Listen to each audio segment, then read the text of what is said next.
இந்த மாதிரி ஒரு தடவை கருவாட்டு குழம்பு வச்சு பாருங்கள். கத்திரிக்காயை வதக்கி எடுத்துக்கலாம். இப்போ தனியாக எடுத்து வச்சிடலாம். இப்போ இதுலேயே கொஞ்சம் வெந்தயம் போட்டுக்கலாம், கொஞ்சம் கடுகு. இப்போ வெங்காயம் சேர்த்து வதக்கிடலாம், தக்காளி சேர்த்து வதக்கிடலாம்.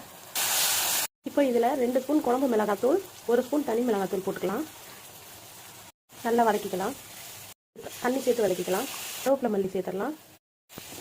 வதக்கி எடுத்து வச்ச கத்திரிக்காய் சேர்த்துடலாம். இதிலேயே வேக வச்ச பச்சை மொச்சை சேர்த்துக்கலாம். அரைச்ச தேங்காய் கொஞ்சம் சேர்த்துக்கலாம். இப்போ கொஞ்சம் புளி தண்ணி சேர்த்துக்கலாம். தேவையான அளவு தண்ணி, குழம்புக்கு தேவையான அளவு உப்பு சேர்த்துக்கலாம். இப்போ குழம்பு நல்லா கொதிக்கட்டும், மூடி போட்டுடலாம். குழம்பு சூப்பராக கொதிச்சிருச்சு, எல்லாமே காய் எல்லாமே வெந்துருச்சு. இப்போ நம்ம கருவாடை சேர்த்துடலாம். நான் கருவாடை கொஞ்சமாக எண்ணெய் ஊற்றி வதக்கி வச்சுருக்கேன், அதை அப்படியே சேர்த்துடலாம். இப்போ ஒரு 2 நிமிஷம் கொதிக்கட்டும். ரொம்ப கொதிச்சா கருவாடு கரைஞ்சிரும், அதனால தான். குழம்பு சூப்பராக ரெடி ஆயிடுச்சு. அவ்வளோதான், அடுப்பு ஆஃப் பண்ணிடலாம்.